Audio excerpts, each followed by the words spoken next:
आज बात करते हैं मिशन करेंसी क्रशर की। ये कहानी है एक आतंकी सिंडिकेट के खामोश खात्मे की, एक बेहद गंभीर और दिलचस्प दास्तान। कहानी की शुरुआत एक बिल्कुल फिल्मी सीन से करते हैं। सोचिए, कैलिफोर्निया के एक आलीशान दफ्तर में एक अरबपति बैठा है और अचानक उसकी पूरी दुनिया बस एक फाइल के सामने आने से हिल जाती है। ये कोई गोली या बम का हमला नहीं था, नहीं, ये हमला था सीधा उसके पैसे पर, उसकी दौलत पर। तो चलिए इसमें थोड़ा और गहराई से उतरते हैं। इस पूरे ऑपरेशन को समझने के लिए सबसे पहले ये समझना होगा कि निशाना क्या था। और निशाना था वो फाइनेंशियल नेटवर्क जो आतंकवाद को जिंदा रखता है।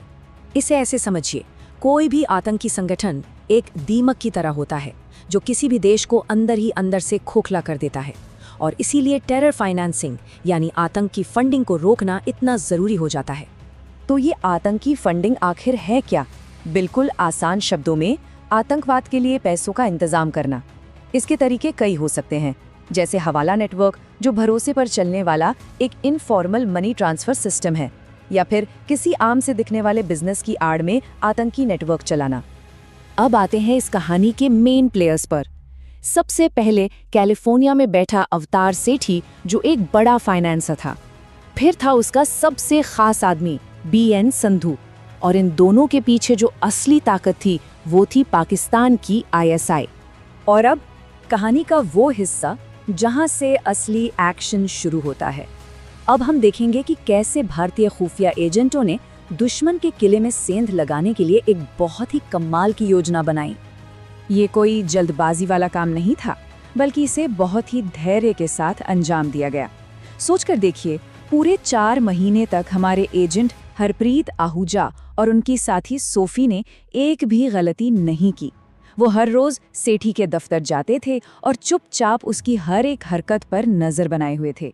इंटेलिजेंस की दुनिया में इस पूरी प्रक्रिया को कहते हैं नेटवर्क मैपिंग। मतलब एक्शन लेने से पहले दुश्मन के हर एक कनेक्शन को, हर एक तार को बारीकी से समझ लेना। ये एक बेहद प्रोफेशनल और सोची समझी स्ट्रैटेजी थी। अब कहानी में एक बहुत बड़ा ट्विस्ट आता है। सेठी पैसों के लेन देन के लिए BCCI नाम के एक बैंक का इस्तेमाल करता था, जो उस वक्त काफी बदनाम था। जब अमेरिकी एजेंसियों ने इस बैंक पर शिकंजा कसना शुरू किया तो सेठी पूरी तरह घबरा गया। और बस यही वो मौका था जिसका हरप्रीत को इंतजार था। उसने सेठी को पैसे भेजने का एक नया रास्ता सुझाया, जो असल में एक जाल था। तो चलिए अब हम पहुंचते हैं कहानी के क्लाइमैक्स पर। वो पल जब किसी हथियार से नहीं, बल्कि सिर्फ जानकारी की ताकत से इस पूरे सिंडिकेट की कमर तोड़ी जानी थी। तारीख थी मार्च 1986। रॉ के एक एजेंट रंजन गुप्ता सीधे अवतार सेठी के कैलिफोर्निया वाले दफ्तर में दाखिल होते हैं। सेठी ने आखिर तक अपना मुखौटा पहने रखने की कोशिश की। वो बोला, मैं तो बस एक सीधा साधा बिजनेसमैन हूँ। अपनी असली पहचान छिपाने के लिए वो छटपटा रहा था। लेकिन गुप्ता वहां बहस करने नहीं गए थे। उन्होंने कुछ नहीं कहा, बस एक फाइल सेठी की मेज पर रख दी। उस एक फाइल में ISI को भेजे गए हर $1 का हिसाब था, हर ट्रांजैक्शन का पक्का सबूत। और यही था वो मास्टर स्ट्रोक। और बस जैसे ही सेठी टूटा, पूरा का पूरा सिंडिकेट ताश के पत्तों की तरह बिखरने लगा। इसे ही तो कहते हैं डोमिनो इफेक्ट। सिर्फ 6 घंटे, सोचिए, सिर्फ 6 घंटे की पूछताछ में सेठी ने पाकिस्तान की ISI के 6 बड़े अधिकारियों के नाम उगल दिए। और बात यहीं खत्म नहीं हुई। भारत के अंदर काम कर रहे उनके 27 ऑपरेटिव्स की पहचान भी सामने आ गई। इससे पता चलता है कि यह नेटवर्क कितना बड़ा था और उसे कितनी गहरी चोट पहुंची। जरा इस टाइमलाइन को देखिए।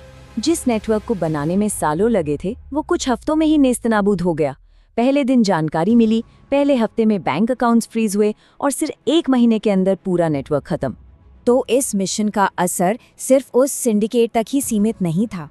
इसका असर बहुत गहरा और लंबे समय तक रहने वाला था।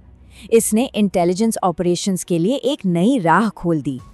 इस पूरे ऑपरेशन ने असल में डोभाल सिद्धांत को सच साबित कर दिया। हल्ला मत करो, बस जड़ से मिटा दो।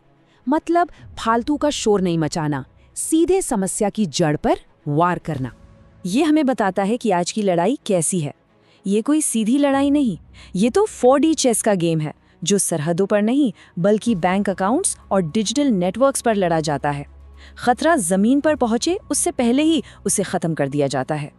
तो आखिर में एक सवाल जो आज भी उतना ही जरूरी है कि क्या इस डिजिटल जमाने में असली जंग का मैदान कोई सरहद नहीं बल्कि एक बैंक अकाउंट है? इस पर सोचिएगा जरूर।